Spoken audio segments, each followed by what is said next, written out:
ఒక వ్యక్తి 30 ఉద్యోగాలకు అప్లై చేస్తే 30 సార్లు రిజెక్ట్ అయ్యాడు. హార్వర్డ్ యూనివర్సిటీకి 10 సార్లు అప్లై చేస్తే 10 సార్లు ముఖం మీదే తలుపులు వేశారు. కానీ ఈ రోజు అదే వ్యక్తి చైనాలోనే అత్యంత ధనవంతుడు, ప్రపంచ కామర్స్ రారాజు.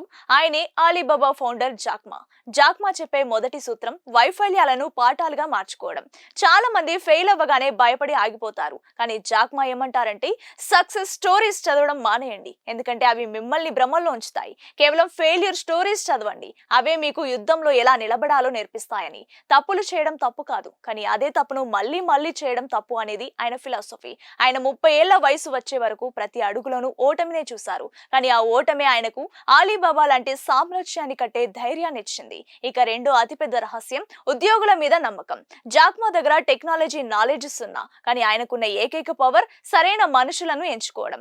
ఆయన ఎప్పుడూ తనకంటే తెలివైన వాళ్ళనే పనిలో పెట్టుకుంటారు. జాక్మా స్టోరీ మనకు నేర్పేది ఒకటే: మిమ్మల్ని ప్రపంచం రిజెక్ట్ చేసినా పర్లేదు, కానీ మిమ్మల్ని మీరు రిజెక్ట్ చేసుకోవద్దు. ఇలాంటి మరిన్ని ఇంట్రెస్టింగ్ అప్డేట్స్ కోసం మన కొలుగురి టీవీని ఫాలో అవ్వండి.